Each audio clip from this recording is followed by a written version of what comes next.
నేను చాలా వరకు 99% ప్లాస్టిక్ డబ్బాలు అన్నీ తీసి పడేసానండి. కొన్ని తీసుకుంటే అన్నీ ఒక్కసారి తీసేయలేము గానీ, కొన్ని పడేసుకుంటే స్టీల్‌వి కొనుక్కుంటే వాటిలో అన్ని ఫ్రిడ్జ్‌లో అయితే ఒక్క చిన్న ప్లాస్టిక్ డబ్బా కూడా ఉండదు మాకు.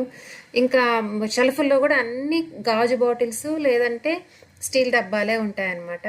కొన్ని టప్పర్వేర్ ఉన్నాయి. అవి అవి కూడా తీసేయాలి. అస్సలు మంచిది కాదండి. ఎంత క్వాలిటీ ప్లాస్టిక్ అయినా ప్లాస్టికే. మీరు రూ. 100 పెట్టినా ప్లాస్టికే, 1000 రూపాయలు పెట్టినా ప్లాస్టికే అనమాట. వాటిల్లోంచి మనకు తెలియకుండానే టాక్సిన్స్ అనేది రిలీజ్ అయ్యి క్యాన్సర్లు వచ్చే అవకాశాలు ఉంటాయండి లాంగ్ పీరియడ్లో. అంటే ప్రతి ఒక్కరికి వచ్చేస్తాయని కాదు, ఒక్కొక్కళ్ళ బాడీ ఒక్కొక్కళ్ళ రకంగా రియాక్ట్ అవుతుందండి. 1000 మందిలో ఒకళ్ళకు అట్లాంటి ప్రాబ్లం ఈ వీటి వల్ల వచ్చే అవకాశాలు ఉంటాయని రీసెర్చ్ చెప్తున్నారండి. అట్లాంటప్పుడు ఆ ఛాన్స్ మనం ఎందుకు తీసుకోవాలి అని చెప్పేసి దగ్గర దగ్గర 10 ఇయర్స్ నుంచే నేను కొన్ని తీసేసి చాలా వరకు అన్నీ తీసేసానండి.